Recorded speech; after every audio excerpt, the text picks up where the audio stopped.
জিলহজ মাসের যে আমলটা করা দরকার, যেভাবে আমাদেরকে চলাফেরা করা দরকার, মুসলমান হিসাবে আমরা কি সেভাবে চলতে ফিরতে পারি? মুসলমান হিসাবে অবশ্যই আমাদেরকে লজ্জাবোধ থাকা দরকার এবং লজ্জিত হওয়া দরকার। কারণ এই মাসের ইবাদতগুলো আল্লাহ সুবহানাহু ওয়া তাআলার কাছে অনেক গুরুত্বপূর্ণ। এই জন্য হাদিসের ভাষায় দেখা যায় অধিকাংশ আল্লাহর ওলি যিনারা আছেন, রাসূল সাল্লাল্লাহু আলাইহি ওয়াসাল্লাম স্বয়ং নিজেই এই 10টা দিন রোজা রেখে কাটিয়েছেন, যা গত সপ্তাহে আলোচনা করা হয়েছে। আমরা আসলে এমন দুর্বল ইমানের মানুষ, রোজা থাকা তো দূরের কথা, নামাজ পড়ি না। আল্লাহ মানে এটা যে একটা মাহাত্ম্যপূর্ণ একটা দিন আমাদের সামনে উপস্থিত হয়েছে, আমরা গণনার মধ্যেই রাখি না। অন্য অন্য সময় যেভাবে অতিবাহিত করছি সময়গুলো, এই সময়গুলো আমরা সেইভাবেই ব্যয় করতেছি। সমস্যা হলো আমাদের ইমানের দুর্বলতা। আমরা দিনের সঠিক জ্ঞান না থাকার কারণে আমরা এইভাবে যেমন খুশি তেমনভাবে চলতেছি, যে চলাটা আমাদের জন্য অবশ্যই শুভনীয় নয় এবং করণীয় নয়। সম্মানিত হাজিরিন, বিগত সময় আলহামদুলিল্লাহ এই বিষয়গুলো নিয়ে আমরা আলোচনা শুনেছি। এখন যেই কারণে, যেই বিষয়টা নিয়ে, যার রেশ ধরে, যার মতওয়াতের হিসাবে আমরা এই ঈদুল আযহা নামে একটা আনন্দপূর্ণ একটা ঈদ আমরা পেয়েছি, এই সম্পর্কে আমরা সংক্ষিপ্তভাবে আলোচনা করব। আল্লাহ পাক যেন আমাকে তৌফিক দান করেন, সবাই বলে আমিন। সম্মানিত হাজিরিন, আনাস রাদিয়াল্লাহু তাআলা আনহু থেকে বর্ণিত আছে, মিশকাতুল মাসাবিহ হাদিস নাম্বার 1439 নম্বর হাদিস। বিশ্বনবী জনাব মুহাম্মদুর রাসূলুল্লাহ সাল্লাল্লাহু আলাইহি ওয়াসাল্লাম যখন মক্কা থেকে হিজরত করে যখন মদিনায় আসলেন, মদিনায় আসার পর দেখলেন সেই জাহেলিয়াতের যুগেরা নওরোজ এবং মিহিরজান নামে 2টা উৎসব তারা পালন করত। বিশ্বনবী জনাবে মুহাম্মদ রাসূলুল্লাহ সাল্লাল্লাহু আলাইহি ওয়াসাল্লাম সাথীদের জিজ্ঞাসা করলেন, তোমরা কেন এই দিনটা পালন করো? তোমরা এইভাবে কেন এইভাবে উদযাপন করো? তারা বললেন, আমাদের বাপদাদা পূর্বপুরুষ যারা ছিলেন তারা এই দিনে আনন্দ করত, বিভিন্ন রকমের উৎসব তারা করত। নাউজুবিল্লাহ, মানে এমন উৎসব করত যে গান বাজনা থেকে শুরু করে আনন্দ, মানে তাদের ভাষায় যে পরিমাণ আনন্দ, চিত্ত বিনোদন থাকা দরকার সব কিছুই তারা করত।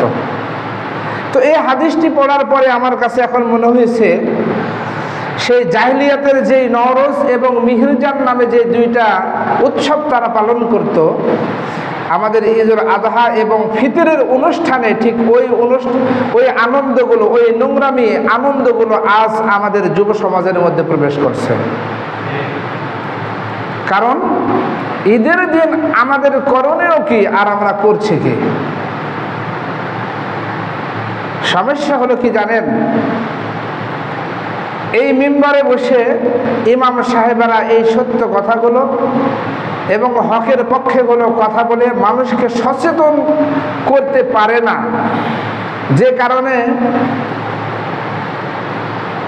এলাকার মানুষেরা বুঝে না যে আসলে এই আনন্দ উৎসবগুলো যে তারা পালন করে এটা কত বড় জাহেলিয়াত এবং কত বড় নোংরামি, যা রাসূল সাল্লাল্লাহু আলাইহি ওয়াসাল্লামের জামানার আগে যেভাবে পালন করা হচ্ছে ঠিক অনুসরণ ঠিকভাবে চলতেছে। কি বলেন?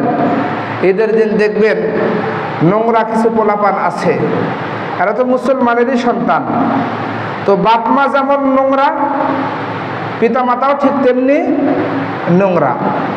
এটা কেন বললাম? যে আসলে বাপ মা যদি সিগারেট পান করে, বাপ মা যদি মানে মদ তারি পান করে, বাপ মা যদি অসৎ হয়, ছেলেরা সাধারণত অসৎ হতে পারে কিনা বলেন? কারণ শিখবে তো কিছু টাকা পিতা মাতার কাছ থেকেই। এখন হয়েছে কি, এই সমস্ত ছেলেরা ঈদের দিনে ট্রাক ভাড়া করে, লসিবন করিবন যা কিছু আছে সব কিছু ভাড়া করে, ঢাক ঢোলক জেলেন আছে সব কিছু নেয়, নৃত্যের তালে তালে এইভাবে তারা আনন্দ প্রমোদগুলো করে থাকে। নদী এলাকাগুলো তারা আপনার কি এই যে বড় বড় নৌকা তারা ভাড়া করে এইভাবে ঈদের আনন্দ উৎসবগুলো তারা পালন করে। এবার বলেন, এটা কি জাহিলিয়াতের জামানার আনন্দ আর বর্তমান জামানার আনন্দ ঈদ নামে যেটা পালন করতেছে, এটা কি একবারে এক হয়ে যাচ্ছে না? তাহলে এটা শুরু হয়েছে মোটামুটি 3-4 বছর আগে থেকে। এখন আস্তে আস্তে ভাইরাসে পরিণত হয়েছে, এরপরে মহামারী আকারে মানে ধারণ করবে গোটা জাতির উপর।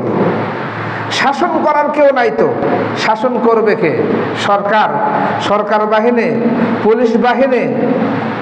এটা কি করে সম্ভব?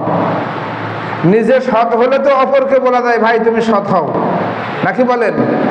এখন তারাই তো অসৎ পথে অবস্থান করছে, কিভাবে মানুষকে সত্যের পথে আহ্বান করবে? সুতরাং সম্মানিত হাজিরিন, আল্লাহ পাক যেন এই সমস্ত নোংরামি থেকে আমাদের যুব সমাজ, আমাদের ছেলেদেরকে আল্লাহ পাক যেন হেফাজত করেন, সবাই বলে আমিন।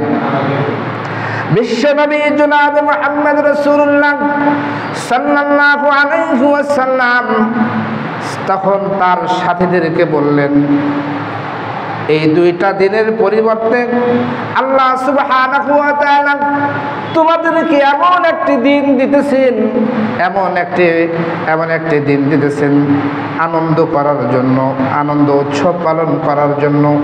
একটা হচ্ছে ঈদ ইয়াউমুল আযহা, আর একটা হচ্ছে ঈদুল ফিতর। বলেন সুবহানাল্লাহ। ঈদুল আযহা এবং ঈদুল ফিতর, আল্লাহ সুবহানাহু ওয়া তাআলা ওই 2টা আনন্দের পরিবর্তে তোমাদেরকে আল্লাহ পাক এই 2টা ঈদ দান করেছেন। সুবহানাল্লাহ।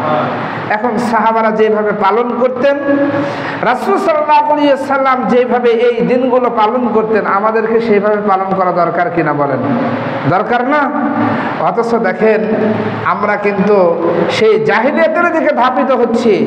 রাসূল সাল্লাল্লাহু আলাইহি ওয়াসাল্লাম এবং সাহাবাদের পদাঙ্ক অনুসরণ করা থেকে আমরা পুরাটাই ফিরে আসতেছি, বিচ্যুতি হয়ে যাচ্ছি, আমরা বিমুখ হচ্ছি, যে কারণে আল্লাহ সুবহানাহু ওয়া তাআলার প্রকৃত বান্দা হিসেবে আমরা আল্লাহর দরবারে উপস্থিত হতে পারবো কিনা সন্দেহ আছে। তাহলে ঈদ ব্যাপারে, ঈদুল আযহা ব্যাপারে, অর্থাৎ কুরবানির ঈদ, আযহা মানে কি? কুরবানি। ঈদুল আযহা, এই কুরবানির ঈদ সম্পর্কে রাসূল সাল্লাল্লাহু আলাইহি ওয়াসাল্লাম অনেক কথা বলেছেন।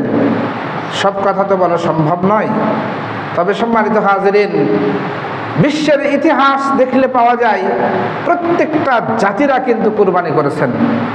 প্রত্যেকটা নবীর উপরেই কিন্তু কুরবানি বাধ্যতামূলক ছিল। তো সর্বপ্রথম ইতিহাস হাবিল এবং কাবিল তাদের মাধ্যমেই কিন্তু কুরবানির প্রথাটা শুরু হয়ে যায়, প্রচলন হয়ে যায়। এক একটা জামানায় এই কুরবানির পদ্ধতি এবং নিয়মটা ছিল এক এক রকম।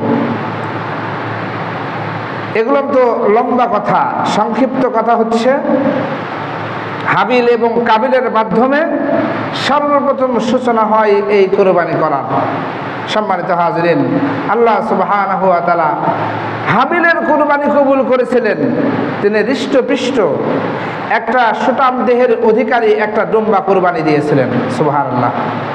কারণ এবং কাবিল ছিল হচ্ছে শস্য ফসলাদি উৎপন্ন করত, সে মন থেকে না, জীর্ণ শীর্ণ স্বাভাবিক মানে কম দামের জিনিস তিনি উপস্থাপন করেছিলেন কুরবানি দেওয়ার জন্য, যে কারণে আল্লাহ সুবহানাহু ওয়া তাআলা কাবিলের কুরবানিটা কবুল করেন নাই, হাবিলের কুরবানিকে কবুল করেছিলেন। সুবহানাল্লাহ। সেই সময়ের কুরবানিটা ছিল কেমন, যে পাহাড়ের উপরে আপনার এই কুরবানির পণ্যগুলো রেখে আসতো। তো আসমান থেকে অগ্নিশিখা এসে যেই পণ্যটাকে জ্বালিয়ে দিবে, বুঝতে হবে তার কুরবানিটা কবুল হয়েছে। সুবহানাল্লাহ। তো হাবিলের কুরবানিটা কি হয়েছিল? আল্লাহ পাক ভস্য করে দিয়েছিলেন।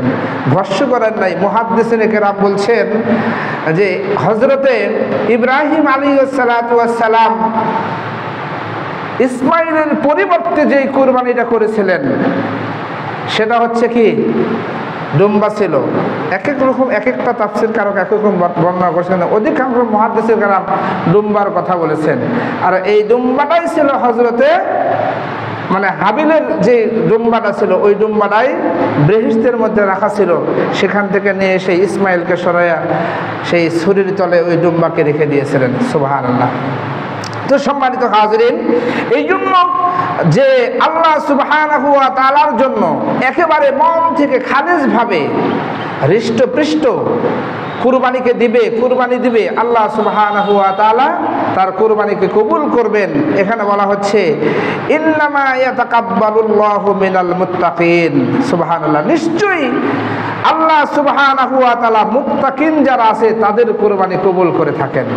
যারা মুত্তাকি তাদের কুরবানি কবুল করে থাকেন। এখন মুত্তাকিন মানে কুরবানির ক্ষেত্রে যদি আসি তাহলে কুরবানি কার জন্য দিব বলেন তো? আল্লাহর জন্য দিব। তো আল্লাহর জন্য যদি আমরা কুরবানি দিই তাহলে আমাদের নিয়ত থাকতে হবে আল্লাহর জন্য, এবং ঠকা জিতা প্রশ্ন আসবে না কখনো, গোশত কতটুকু আসলো প্রশ্ন আসবে না কখনো। তাহলে বোঝা গেল যারা মুত্তাকিন পরহেজগার তাদের কুরবানি আল্লাহ পাক কি করেন? কবুল করেন। তাহলে আমরা আল্লাহর জন্য কুরবানি দিব এবং আল্লাহ সুবহানাহু ওয়া তাআলা যেইভাবে আমাদেরকে কুরবানি দিতে বলেছেন সেইভাবে কুরবানি দেব। আল্লাহ পাক যেন আমাদের সকলকে এই কথাগুলো বুঝে আমল করার তৌফিক দান করেন। সবাই বলে আমিন। সম্মানিত হাজিরিন, যা বলছিলাম, পৃথিবীর মধ্যে যতগুলো নবী এসেছেন সকলকেই পরীক্ষা দিতে হয়েছে। পরীক্ষা ছাড়া কোনো নবী পৃথিবীতে ছিলেন না, সবাই পরীক্ষা দিয়েছেন। অনুরূপভাবে পরীক্ষা দিয়েছিলেন হযরতে ইব্রাহিম আলাইহিস সালাতু ওয়াস সালাম।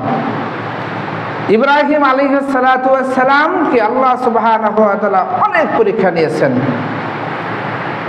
আল্লাহ সুবহানাহু ওয়া তাআলা সূরাতুল বাকারা আয়াত নম্বর 124 আল্লাহ সুবহানাহু ওয়া তাআলা বলেন, ওয়া ইয ইবতালা ইব্রাহিম রাব্বুহু বিকালিমাতিন ফাআতাম্মাহুন্না ক্বালা ইন্নী জা'iলুকা লিন-নাসি ইমামান ক্বালা ওয়া মিন যুররিয়্যাতি ক্বালা লা ইয়ানালু আহদিয-যালিমিন। আল্লাহ সুবহানাহু ওয়া তাআলা হযরত ইব্রাহিম আলাইহিস সালাতু ওয়াস সালামকে জীবনে যত পরীক্ষা করেছেন সমস্ত পরীক্ষাতে আল্লাহ সুবহানাহু ওয়া তাআলা উত্তীর্ণ করেছেন। বলেন সুবহানাল্লাহ। অর্থাৎ ইব্রাহিম আলাইহিস সালাতু ওয়াস সালামকে আল্লাহ পাক যত পরীক্ষা দিয়েছেন সমস্ত পরীক্ষাতেই তিনি ফার্স্ট ক্লাস পাস পেয়েছেন। মানে আল্লাহু আকবার। এগুলোর আলোচনা আপনারা শুনেছেন, মনোযোগ সহকারে শুনেন, শুনলে অনেক ভালো লাগবে ইনশাআল্লাহ। সম্মানিত হাজরিন, ইব্রাহিম আলাইহিস সালাতু ওয়াস সালামকে অগ্নি পরীক্ষা নিয়েছিলেন। অগ্নি পরীক্ষা নিয়েছেন ইব্রাহিম আলাইহিস সালাতু ওয়াস সালাম তার জীবনের ৭৯ বছর বয়স যখন সুন্নতে খাতনার ব্যাপারে আল্লাহ সুবহানাহু ওয়া তাআলা বললেন সুন্নতে খাতনা করতে হবে। আগে তো এই প্রথা ছিল না, ছিল, কিন্তু পরবর্তী সময়ে যখন ইব্রাহিম আলাইহিস সালাতু ওয়াস সালামকে আল্লাহ সুবহানাহু ওয়া তাআলা যখন এসে বললেন, জিবরাইল আলাইহিস সালাম যখন এসে বললেন সুন্নতে খাতনার ব্যাপারে, কোনো কথা বলেন নাই। তার মানে হচ্ছে আমরা তো অনেক সময় পরীক্ষার সময় শিক্ষককে বা বিভিন্ন জায়গায় যদি কোনো পরীক্ষা আসে বা কোনো কিছু হয় তাহলে আমরা কেন কি কারণে এই কথাগুলো তো বলি নাকি বলেন। একটা কৌশল আপনারা জেনেন, আমরা যদি কোনো বসের আন্ডারে কাজ করি আর যদি বস যদি প্রশ্ন করে বা কোনো কিছু করতে বলে, বসের চিন্তায় যেটা আসছে ঠিক সেটাই আপনি করবেন। বসকে যদি আপনি বোঝাতে যান তাহলে দেখবেন এক সময় আপনি মানসিকভাবে মনে মনে আপনি পরীক্ষায় ফেল করবেন কি না? মানসিকভাবে আপনি পরীক্ষায় ফেল করবেন। কিন্তু বস যখন আপনাকে পরীক্ষা নেবে তখন যদি আপনি কোনো কথা ছাড়া ভুল হলে বস যেটা বলছে সেভাবেই, পরবর্তীতে ভুল হয়ে গেলে বলে বস আপনি আমাকে যেভাবে বলেছেন আমি ওইভাবে করছি, বস মনে কিছু নেবে, কারণ আমি আমার বসকে ফলো করে আমি কাজ করেছি। সুতরাং ইব্রাহিম আলাইহিস সালাম জীবনের কোনো একটা মুহূর্তে বলেন নাই যে সুন্নতে খাতনা যে করতে হবে। এটা কে বলছে? জিবরাইল আলাইহিস সালাম যখন এসে বলে তখন তো ইব্রাহিম আলাইহিস সালাম বলেন নাই যে এটা কে বলছে, কেন করতে হবে, এ কথা বলেন নাই। তিনি তার কাছে ছিল কোড়াল, এই কোড়ালটা একা একা জঙ্গলের ভিতরে একা একা তিনি করলেন যে অগ্রভাগের চামড়াটুকু যেটা ছিল সেটা টেনে ধরেছেন, টেনে ধরে এটা কোড়াল দিয়ে এক খুব মেরে কেটে দিয়েছেন। সুবহানাল্লাহ, এটা সুবহানাল্লাহ বলেন না, বলবেন না? সুবহানাল্লাহ তো বলতে হবে, কারণ এই যে এক খুব মেরে কাটছেন, এটা কি বিষয়টা সহজ ছিল না কঠিন ছিল? পারবেন আপনি? আমরা পারবো? বড় হয়ে গেছে মনে করেন যে ওই ব্যক্তিকে বেটা তুই একটা সুন্নত পালন করতো, ইব্রাহিম আলাইহিস সালাম যে ডাইরেক্ট সুন্নত পালন করছে এই সুন্নতটা পালন করতে বাবা কেউ পারবে? তাহলে উনি যে একা একা করছেন, এটা কত বড় ইমানের ইমাম থাকলে, কত বড় মজবুতি ইমাম থাকলে এই কাজটা করতে পারেন। সুতরাং যখন তিনি অগ্রভাগের চামড়াটা কেটে ফেললেন, অর্থাৎ সুন্নতে খাতনা হয়ে গেল, আল্লাহ সুবহানাহু ওয়া তাআলা এত বেশি খুশি হয়ে গেলেন এবং বললেন যে ইব্রাহিম তোমার এই সুন্নতে খাতনাটা আমি চিরন্তন করে দিলাম। তার মানে হচ্ছে আমরা যে সুন্নতে খাতনা করি এটা হচ্ছে সুন্নতে ইব্রাহিম আলাইহিস সালাতু ওয়াস সালাম। সুবহানাল্লাহ, উনি আমাদের কি? উনি আমাদের কি? পিতা। সুবহানাল্লাহ, আল্লাহ পাক বলেছেন, দেখেন আল্লাহ পাক কি বলছেন যে উনি আমাদের ক্বালা ইন্নী জাইলুকা লিন-নাসি ইমামা। যখন ইব্রাহিম আলাইহিস সালামকে তার রব কয়েকটি বিষয়ে পরীক্ষা করলেন অথবা তিনি তা পূর্ণ করলেন, তখন তিনি বললেন আমি তোমাকে মানব জাতির নেতা বানিয়ে দিলাম, মানব জাতির নেতা বানিয়ে দিলাম। অর্থাৎ তিনি আমাদের পিতা। মুহাদ্দিসিনে কেরাম বলছেন যে আমাদের আরেকজন পিতা আছে। আমাদের পিতা কয়টা? কয়টা? তিনটা পিতা। একটা হচ্ছে আদি মানব হযরত আদম আলাইহিস সালাম, উনি আমাদের প্রথম পিতা। আর হচ্ছে মুসলিম মিল্লাতের পিতা হচ্ছে ইব্রাহিম আলাইহিস সালাম। আরেকজন হচ্ছে যিনি আমাদেরকে জন্ম দিয়েছেন তিনি আমাদের পিতা। সুবহানাল্লাহ। সুতরাং ইব্রাহিম আলাইহিস সালাম যখন তাকে আগুনে নিক্ষেপ করা হলো, তিনি কিন্তু একটা কথাও বলেন নাই যে আমাকে আগুনে নিক্ষেপ করা হচ্ছে কেন। ইতিহাস অনেক করুণ ছিল, সেখানে উলঙ্গ অবস্থায় তাকে আগুনে নিক্ষেপ করা হয়েছে। ইব্রাহিম আলাইহিস সালাম কখনো অজুহাত পেশ করেননি কাহারো কাছে, কারণ আল্লাহ পাক নিজেই দেখতেছেন আমার হালত। ইব্রাহিম আলাইহিস সালাম তার পিতাকে বললেন, ও আমার পিতাজি, সারা জাতির মানুষ আমার বিরুদ্ধচারণ করছে, আমার কষ্ট নাই, কিন্তু আপনি আমাকে এই অগ্নিকাণ্ডে নিক্ষেপের জন্য আপনি নিজেই ভূমিকা পালন করছেন, আমার জন্য কষ্ট। এই জন্য কিয়ামতের দিন হযরতে ইব্রাহিম আলাইহিস সালাম যখন তার পিতার জন্য দোয়া করতে থাকবে, আল্লাহ সুবহানাহু ওয়া তাআলা বলবেন পিতার জন্য দোয়া করবে না। তোমার পিতার জন্য যদি তুমি দোয়া করো তাহলে নবীর খাতা থেকে তোমার নামটা কেটে দেব। বলেন নাউজুবিল্লাহ। যদিও সে ছিল তোমার পিতা, কিন্তু সে হলো আমার দুশমন, সুতরাং আমার দুশমনকে কখনো আমি ক্ষমা করব না। বলেন নাউজুবিল্লাহ। জাহান্নামে দিবেন। ইব্রাহিম আলাইহিস সালামের সামনেই মুহাদ্দিসিনে কেরাম বলছেন ইব্রাহিম আলাইহিস সালামের সামনেই তাকে শুকর বানানো হবে, এই জানোয়ার বানিয়ে তাকে জাহান্নামে নিক্ষেপ করা হবে, এরকম বর্ণনা এসেছে। নাউজুবিল্লাহ। তাহলে বোঝা গেল যে ব্যক্তি শিরিক করবে তাকে আল্লাহ পাকও ক্ষমা করেন না। কি বলেন? আল্লাহ পাক ক্ষমা করবেন না। সুতরাং সম্মানিত হাজিরিন, আগুনে নিক্ষেপ করা হলো লম্বা অবস্থায়, জান্নাত থেকে তাকে পোশাক পরিধান করানো হলো। কিয়ামতের ময়দানে ইব্রাহিম আলাইহিস সালামকে সর্বপ্রথম পোশাক পরানো হবে, যা সেই দিন সবাই উলঙ্গ অবস্থায় থাকবে। সুবহানাল্লাহ। এটা পুরস্কার তো তার জন্য। কি বলেন? পুরস্কার না? দুনিয়াতে মানুষ তোমাকে বেইজ্জত করেছে, কিন্তু কিয়ামতের ময়দানে আল্লাহ সুবহানাহু ওয়া তাআলা এই বেইজ্জতের বিনিময়ে আল্লাহ পাক তাকে এমন ইজ্জত দান করবে, সেই দিন তো আমরা কেউ ইব্রাহিমকে দেখি নাই, কিন্তু কিয়ামতের ময়দানে আমরা সবাই ইব্রাহিম আলাইহিস সালামকে কাপড় পরিহিত অবস্থায় দেখব। বলেন সুবহানাল্লাহ। এটা তার জন্য সম্মান না অসম্মান? সম্মানিত হাজিরিন, অগ্নিকাণ্ড সময় যেহেতু শর্ট, অগ্নিকাণ্ড থেকে তাকে বের করা হলো, অগ্নিশিখা থেকে তাকে বের করা হলো। 40 দিন সেখানে ছিলেন, সিরিয়ায় চলে আসলেন,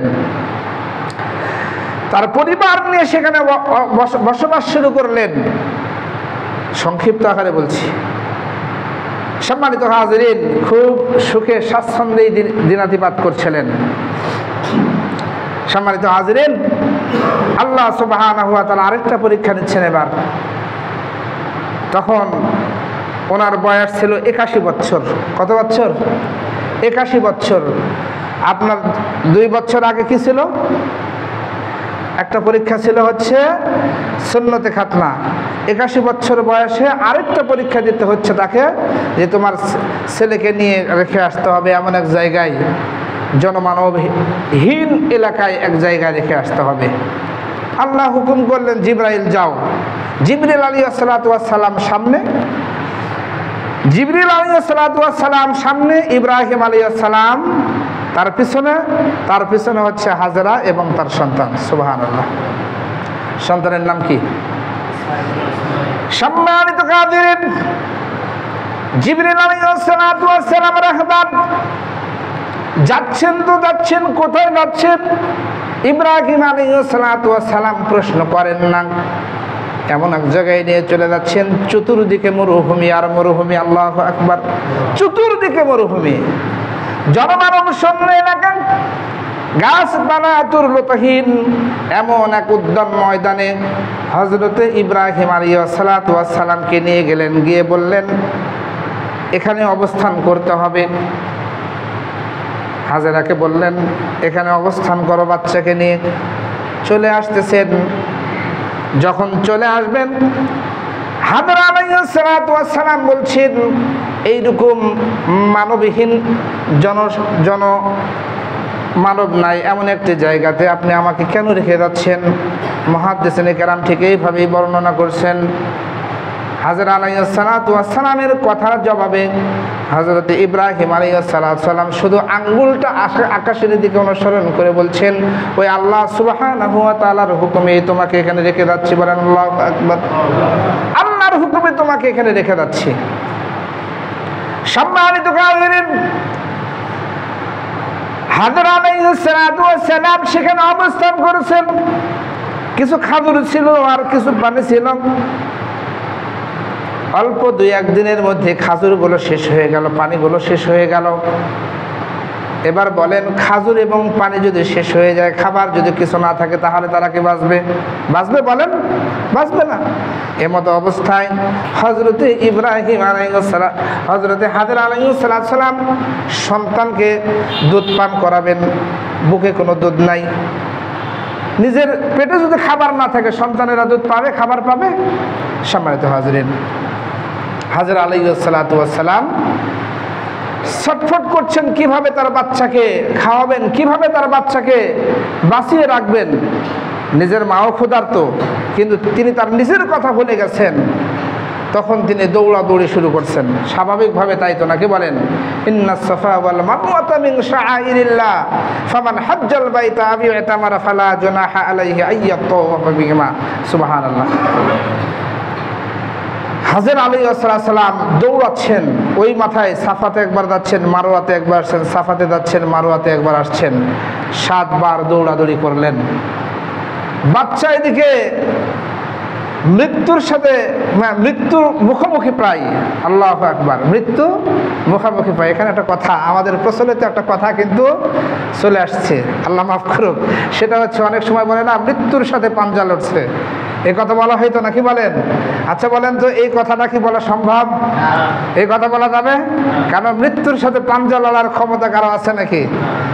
কারো নাই। সুতরাং এই শব্দগুলো আমাদের প্রচলিত শব্দ, এখান থেকে ফিরে আসতে হবে। আল্লাহ পাক যেন আমাদের সবাইকে বোঝাল। কারণ মৃত্যুর সাথে অনেক মানুষ কিন্তু বলে যে মানুষ মৃত্যুর সাথে পাঞ্জা লড়ছে, নাউজুবিল্লাহ। কারণ মৃত্যুর সাথে পাঞ্জা লড়ার ক্ষমতা কারো আছে নাকি? এটা নাই। মৃত্যুর পথে যাত্রী এরকম একটা অবস্থায় শিশু ইসমাইল আলাইহিস সালাম কান্নাকাটি করছেন। আল্লাহ পাক বলছেন, জিবরাইল এখন যাও, তুমি ইসমাইল যেখানে আছে সেখানে তুমি একটা কূপ তৈরি করে দাও। সুবহানাল্লাহ। হাজরা আলাইহিস সালাম এসে দেখে বাচ্চার সামনে পানি কিলবিল কিলবিল করতেছে। সুবহানাল্লাহ। এভাবে পানি যখন ফোয়ারা ওঠে তখন একটা দৃশ্য হয় না? ঠিক এইরকম দৃশ্য হচ্ছে।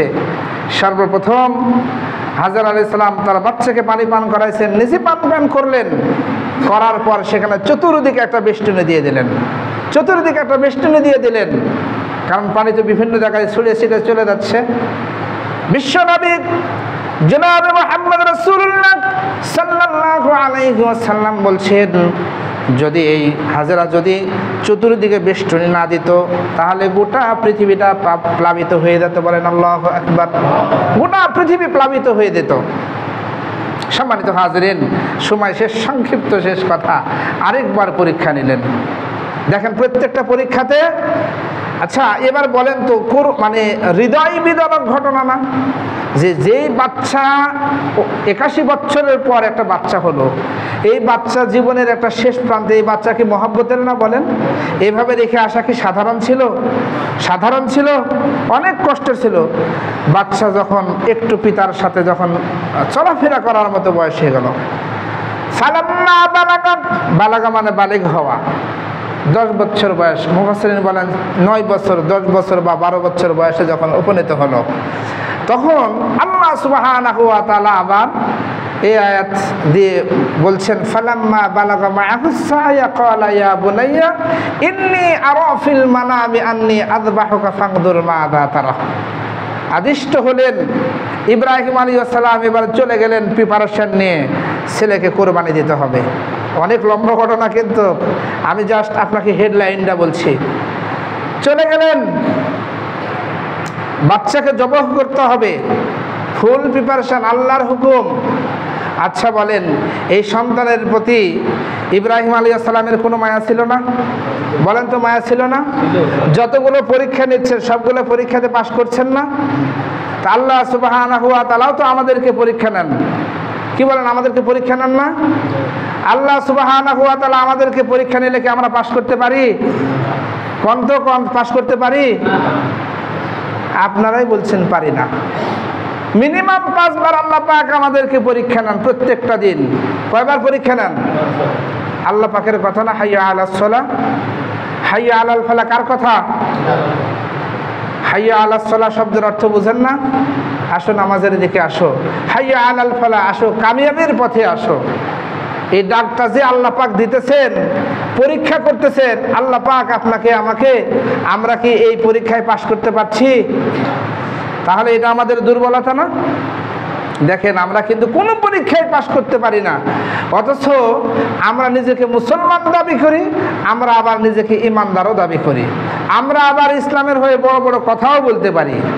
তর্ক বিতর্ক তো অনেক বড়, অনেক আমরা এই জিনিসগুলো ভালো পারি, অথচ পরীক্ষা দিতে গিয়ে আমরা সবাই ফেল। সম্মানিত হাজিরিন, সংক্ষিপ্ত সময় কথা শেষ। সেটা হলো ইব্রাহিম আলাইহিস সালাম হাজেরার কাছে, ওখানে অনেক ঘটনা রে ভাই। ইব্রাহিম আলাইহিস সালাম সেখান থেকে তার ইসমাইলকে নিয়ে চলে গেলেন মিনার প্রান্তরে। দেখেন কত বড় কথা, জবাহ করার জন্য যাচ্ছেন, শয়তান মাঝখান থেকে এইভাবে বলতেছেন যে ইসমাইলকে এভাবে বাধা দিচ্ছেন, তোমার পিতা তোমাকে কোথায় নিয়ে যাচ্ছে? জবাহ করার জন্য নিয়ে যাচ্ছে, অতএব পিতার সাথে যেও না। তখন তিনি 7টা কঙ্কর নিক্ষেপ করেছিলেন। সুবহানাল্লাহ। হাজরা আলাইহিস সালাম কঙ্কর নিক্ষেপ করেছিলেন, ইব্রাহিম আলাইহিস সালাম পাথর নিক্ষেপ করেছিলেন শয়তানকে। আজও পর্যন্ত এই প্রথাটা আল্লাহ সুবহানাহু ওয়া তাআলা চালু রেখেছেন, কিয়ামত পর্যন্ত চালু রাখবেন। সুবহানাল্লাহ। ইব্রাহিম আলাইহিস সালাম তার সন্তানকে নিয়ে চলে গেলেন মিনার প্রান্তরে। যাওয়ার পরে বললেন, তখন বলতেছেন, ওই জায়গাতে গিয়ে বলতেছেন, এর আগে কিন্তু বলেন নাই। দেখেন ছেলেকে কিভাবে শিক্ষা দিছে, এই শিক্ষাটা কিন্তু মায়ের কাছ থেকে পাওয়া। অনেক কথা আসতেছে রে ভাই, সময় নেই। মা তাকে কিভাবে গড়ে তুলছে, তোমার পিতা হচ্ছে নবী, তোমার পিতা যা বলবে সেটা সত্য বলবে। পিতার ব্যাপারে এত সুন্দর সুধারণা দিয়েছে, বিশ্বের ইতিহাসে এটাই ছিল প্রথম। সুবহানাল্লাহ, তাই কিনা বলেন? আজকে যদি পিতা কোনো কারণে স্বামীর কাছ থেকে একটু দূরে থাকে বা স্ত্রীর কাছ থেকে দূরে থাকে বা কোনো কারণের জন্য দূরে থাকে, তাহলে ওই পিতার ব্যাপারে সন্তানকে ভুল ধারণা দেওয়া হয় কিনা বলেন? অথচ হযরত ইব্রাহিম আলাইহিস সালামের ব্যাপারে হাজেরা কত সুন্দর সুধারণা দিয়েছিলেন, যে কারণে যখন বললেন ইয়া বুনাইয়া ইন্নী আরা ফিল মানামি আন্নী আযবাহুকা ফানজুর মাযা তারা, হে আমার কলিজাতের টুকরা, ইন্নী আরা ফিল মানামি আন্নী আযবাহুকা, আমি স্বপ্ন দেখলাম আমি তোমাকে জবাহ করতেছি। স্বপ্ন দেখলাম কি তোমাকে জবাহ করতেছি। আজকে দেখবেন অতিরঞ্জিত কিছু হুজুর আছে, তারা বক্তব্যের মাঝখানে বলবে ইব্রাহিম আলাইহিস সালাম প্রথম দিনের স্বপ্ন দেখছিলেন 500 উট জবাই করেছেন, তারপরে দ্বিতীয় দিন স্বপ্ন দেখছিলেন 500 উট জবাই করেছিলেন। এগুলো ভিত্তিহীন বানোয়াট কথা বলে জাতিকে একটা ভুল মেসেজ দেওয়া হয়, বুঝে না। অথচ কোরআন হাদিসে এরকম কোনো রেওয়ায়েত পাওয়া যায় না। সরাসরি তার সন্তানকে বলছেন মিনার প্রান্তরে গিয়ে, বাড়িতেও না কিন্তু, গিয়ে বলছেন কি বলছেন, ইন্নী আরা ফিল মানামি আন্নী আযবাহুকা ফানজুর মাযা তারা, আমি স্বপ্ন দেখতেছি যে আমি তোমাকে জবাহ করতেছি। ফানজুর মাযা তারা, হে আমার সন্তান এবার তুমি বলো। ক্বালা ইয়া আবাতি ফাআল মা তুমার, ছেলেকে বলছে ফানজুর মাযা তারা, তোমার মত কি, তোমার অভিমত কি? এবার সন্তান বলছে ক্বালা ইয়া আবাতি ফাআল মা তুমার, হে আমার পিতা আপনি যেটা আদিষ্ট হয়েছেন সেটা খুব তাড়াতাড়ি পালন করুন। সুবহানাল্লাহ। তাহলে চিন্তা করেন, 10 বছরের সন্তান আল্লাহর হুকুম পালন করার জন্য তিনি ছুরির তলায় নিজের কি গর্দানটা দিয়ে দিতে রাজি হয়েছেন। সুবহানাল্লাহ। যাকে বলে একবারে তাকওয়া, এই কুরবানিটা আল্লাহ পাক কবুল করেছেন। সুবহানাল্লাহ। সংক্ষিপ্ত সময় তো, সাতাজিদুনি ইনশাআল্লাহু মিনাস সাবিরিন। আবার বলছেন আপনি তাড়াতাড়ি করেন, আল্লাহ পাক আপনি আমাকে ধৈর্যশীলদের মধ্যে থেকে পাবেন। সুবহানাল্লাহ। আমি তো রাজি আছি, ধৈর্যশীলদের আওতায় আপনি আমাকে পেয়ে যাবেন। সুবহানাল্লাহ। সম্মানিত হাজিরিন, ইব্রাহিম আলাইহিস সালাম এবার জবাহ করার জন্য তৈরি হলেন। তৈরি হওয়ার আগে অনেক শর্ত আছে, এখানেই হচ্ছে করুণ কাহিনী আছে অনেক। ছেলে বলছে পিতাকে, ও আমার পিতাজি, আমি আমার মায়ের একটা সন্তান, আমার এই পোশাকটা আমার মাকে দিবেন, কারণ আমার মা আমাকে, আমি তো চলে যাব কিন্তু আমার মা, দেখেন এটা কঠিন কথা না? ছেলে বলছেন আমি তো চলে যাব, আমি তো আর থাকবো না, আমার এই পোশাকটা আপনি আমার মাকে দিবেন, যেন আমার মা আমাকে দেখে, পোশাকটা দেখে অন্ততপক্ষে শান্তি পাই, সান্ত্বনা পাই। সম্মানিত হাজিরিন, ইব্রাহিম আলাইহিস সালামকে আরেকটা শর্ত দিলেন যে আপনি আপনার চোখটা বেঁধে ফেলবেন, কারণ আমি হচ্ছেন আপনার একমাত্র মহব্বতের সন্তান, আপনি যখন আমাকে জবাহ করবেন তখন আপনি কষ্ট পাবেন। দেখেন সন্তান পিতাকে কিভাবে সান্ত্বনা দিচ্ছে। আল্লাহু আকবার। সম্মানিত হাজিরিন, ইব্রাহিম আলাইহিস সালাম সব শর্তে রাজি হয়ে এবার জবাহ করার জন্য প্রস্তুত হয়ে গেলেন। ফালাম্মা আসলামা ওয়া তাল্লাহু লিল জাবিন, অতঃপর তারা উভয়ে যখন আত্মসমর্পণ করলো এবং তাকে কাত করে শুইয়ে দিল জবাহ করার জন্য, শুইয়ে দিল, ওয়া নাদাইনাহু আইয়া ইব্রাহিম, আল্লাহ সুবহানাহু ওয়া তাআলা ইব্রাহিম আলাইহিস সালামকে ডাক দিয়ে বলছেন, হে ইব্রাহিম, কাদ সাদ্দাকতার রুয়া, তুমি তো তোমার স্বপ্নকে সত্য পরিণত করেছো। সুবহানাল্লাহ। তুমি তো তোমার স্বপ্নকে, সম্মানিত হাজিরিন, জিবরাইল আলাইহিস সালাম বলছেন সেই সময় আমি ছিলাম আসমানে। আল্লাহ সুবহানাহু ওয়া তাআলা যখন বললেন জান্নাত থেকে ডুমবাটা নিয়ে ইসমাইলকে সরায়া ছুরির তলায় ডুমবাটা রেখে দাও, আমি সেই দিন সবচেয়ে বেশি পেরেশান হয়েছিলাম। বলেন আল্লাহু আকবার। মুহাদ্দিসিনা পেরেশান হওয়ার কথা তো নাকি বলেন? এমন একটা সময় বলছেন সেকেন্ডের গতিতে আল্লাহর কাশমা, আল্লাহর দয়া। ইব্রাহিম আলাইহিস সালাম যখন জবাহ করতেছেন রক্ত বের হচ্ছে, এদিকে কিন্তু ইসমাইলকে জিবরাইল আলাইহিস সালাম কি করেছেন? উঠায় নিয়েছেন আর তলে দিয়েছেন কি? ডুম্বা দিয়েছেন। দৃশ্যটা কিন্তু ইসমাইল আলাইহিস সালাম দেখছেন, জিবরাইল আলাইহিস সালাম হাসতেছেন। আল্লাহু আকবার। হাসতেছেন। ইব্রাহিম আলাইহিস সালাম যখন এইভাবে চোখটা খুললেন, খোলার পর দেখলেন যে ছেলের পরিবর্তে আল্লাহ পাক দুম্বা কোরবানি করাইছেন। সুবহানাল্লাহ। সম্মানিত হাজিরিন, ইন্নাকা যালিকা নাজিসিল মুহসিনিন, আল্লাহ পাক বলছেন তুমি তো তোমার স্বপ্নকে সত্য পরিণত করেছো, আমি নিশ্চয়ই আমি আল্লাহ সুবহানাহু ওয়া তাআলা মুহসিনদেরকে এইভাবেই পরীক্ষা করে থাকি। ইন্না হাযা লাহুল বালাউল মুবিন, নিশ্চয়ই এটা ছিল একটা সুস্পষ্ট পরীক্ষা। ওয়া ফাদাইনাহু বিযুবহিন আযীম, আর আমি এই পরীক্ষার বিনিময়ে, এই জবেহের বিনিময়ে আমি তোমাকে মুক্ত করে দিলাম। ওয়া তারাকনা আলাইহি ফিল আখিরিন, আর তার জন্য আমি পরবর্তীর জন্য সুখ্যাতি করে দিলাম, অর্থাৎ এই কুরবানিকে আমি আল্লাহ সুবহানাহু ওয়া তাআলা চিরন্তন করে দিলাম। বলেন সুবহানাল্লাহ। সালামুন আলা ইব্রাহিম, আল্লাহ সুবহানাহু ওয়া তাআলা সর্বশেষ এই কথাটা ইব্রাহিম আলাইহিস সালাম বলেছিলেন সেই দিন, যে হে ইব্রাহিম আমার পক্ষ থেকে তোমাকে সালাম রইল। সুবহানাল্লাহ। সুতরাং সম্মানিত হাজিরিন, ইতিহাস, করুণ ইতিহাস, আমরা তো মূল কথা হচ্ছে যেটা বলতে চাচ্ছিলাম সেটা হচ্ছে ইব্রাহিম আলাইহিস সালাম সব পরীক্ষায় উত্তীর্ণ হয়েছে। আমরা সেই সুন্নতটা পালন করার মাধ্যমে আমরা ইনশাল্লাহ কুরবানি দিব। ঠিক আছে না? ইনশাল্লাহ আমরা কুরবানির পশু, দেখেন রাসূল সাল্লাল্লাহু আলাইহি ওয়াসাল্লাম বলছেন যার সামর্থ্য আছে অথচ কুরবানি দিল না, সে যেন ঈদগাহের ময়দানে না আসে, নাকি বলেন? এই জন্য সামর্থ্য থাকলে কুরবানি আপনি দিবেন। আল্লাহ পাক যেন সেই তৌফিক দান করেন, সবাই বলি আমিন। পরিশেষে আমরা সবাই কুরবানি দিব। আমরা সবাই নিজের মানসিক যে পশুত্ব আছে সেটাও আমরা মন থেকে হটিয়ে ফেলে আমরা এই কুরবানি থেকে ওই শিক্ষাটা লাভ করব, সেটা হচ্ছে ইব্রাহিম আলাইহিস সালামকে জীবনে যত পরীক্ষা নিয়েছেন সমস্ত পরীক্ষায় পাশ করেছেন। আর আল্লাহ পাক আমাদেরকে প্রত্যেকটা দিন 5 বার পরীক্ষা নিতেছেন। এই 5 বার পরীক্ষায় যদি আমরা পাশ করতে পারি তাহলে আল্লাহ সুবহানাহু ওয়া তাআলা ইব্রাহিম আলাইহিস সালামের সাথে আমাদেরকে জান্নাত দান করবেন। সবাই বলে আমিন। করবেন তো, নাকি বলেন? করবেন না? যে কিয়ামতের দিন যদি আপনি 5 ওয়াক্ত নামাজ পড়ে আল্লাহ সুবহানাহু ওয়া তাআলার হুকুমগুলো পালন করে শিরিক এবং বেদাতি আমল না করে আপনি যদি দুনিয়া থেকে বিদায় নিতে পারেন, ইব্রাহিম আলাইহিস সালাম যেই জান্নাতে অবস্থান করবেন আপনিও সেই জান্নাতে অবস্থান করবেন ইনশাআল্লাহ তাআলা। সুতরাং আল্লাহ সুবহানাহু ওয়া তাআলা আমাদের সকলকে আমল করার তৌফিক দান করুন। পরিশেষে 2টা রোজা রাখার চেষ্টা করবেন। কয়টা রোজা রাখবেন? কয়টা রোজা? একটা হচ্ছে শনিবার এবং রবিবার। শনিবার এবং রবিবার 2টা রোজা রাখার চেষ্টা করবেন ইনশাআল্লাহ। রাখবেন তো ইনশাআল্লাহ? 2টা মিনিমাম 2টা রোজা রাখার চেষ্টা করবেন। মা বোনদেরকে এই রোজা রাখলে কি হয় গত সপ্তাহে তো বলেছিলাম, কেউ বলতে পারবেন কি হয়? হাদিস কার মনে আছে? আজকে 2 মিনিট লেট হচ্ছে। যে পূর্ববর্তী 1 বছর এবং পরবর্তী 1 বছরের গুনাহ খাতা আল্লাহ পাক মাফ করে দেন, অর্থাৎ গুনাহের কাফারা হয়ে যাবে। কবিরা গুনাহ ছাড়া সগীরা গুনাহ যা আছে আল্লাহ পাক চাইলে মাফ করে দিবেন ইনশাআল্লাহ। সুতরাং এই আমলগুলো যেন আমরা সবাই করতে পারি। এবং আপনার ঈদের দিন ওই যে বলছেন ফাসল্লি লিরাব্বিকা ওয়ানহার, কুরবানি করার আগে ফজরের নামাজ পড়তে হবে। এবং তখন থেকে যারা নামাজ পড়েন না তখন থেকে চেষ্টা করবেন জীবনে আর কোনোদিন 1 ওয়াক্ত নামাজ কাজা করবেন না। আল্লাহর কাছে ওয়াদাবদ্ধ হবেন। আল্লাহ সুবহানাহু ওয়া তাআলা পিছনের যাবতীয় গুনাহ খাতাগুলো মাফ করে দিয়ে আল্লাহ পাক আপনাকে আমাকে জান্নাতের উপযোগী করে তৈরি করবেন ইনশাআল্লাহ তাআলা। আল্লাহ পাক আমাদের সকলকে কবুল করুন।